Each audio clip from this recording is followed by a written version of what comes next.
جب اسے خیال آتا ہے کہ اسلامی دور ہے، رسول خدا نے پوچھا کہ تم نے غیبت کی تھی، اور انہیں پتہ لگ جاتا ہے وہ خاتم النبیین ہے، تو میں نہیں بتا پاؤں گا، تو اس نے جھوٹ کو بھی ترک کر دیا۔ اسی طرح کرتا کرتے وہ ساری برائیوں کو چھوڑ گیا اور ایک نیک انسان بن گیا۔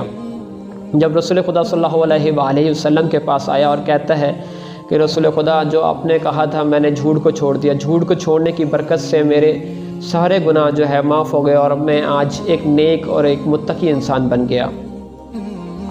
اس کہانی سے ہمیں یہی سبق ملتا ہے کہ جھوٹ جو ہے سب برائیوں کی جڑ ہے۔ امام جعفر صادق علیہ السلام فرماتے ہیں کہ تمام برائیوں کو ایک جگہ جمع کیا گیا ہے، اور اس کی جو چابی ہے، جو کنجی ہے، وہ جھوٹ ہے۔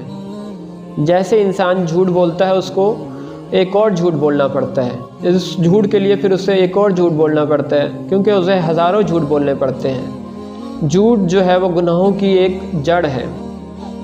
جیسے انسان جھوٹ بولے گا، نہ اس کا کوئی اعتبار کرے گا، نہ اس پہ کوئی ادھار دے پائے گا، نہ اس پہ کوئی بہن بھائی اس کو اچھا سمجھیں گے، نہ خاندان میں اچھا ہوگا، نہ بیوی بچوں کے سامنے اس کی عزت و آبرو ہوگی۔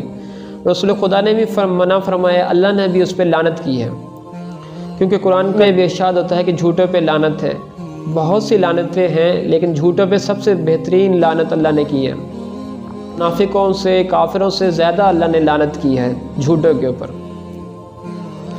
رسول خدا کا بھی فرمان ہے کہ جب تک تمہیں کوئی بات کا پتہ نہ ہو، اس پہ تحقیق کرو۔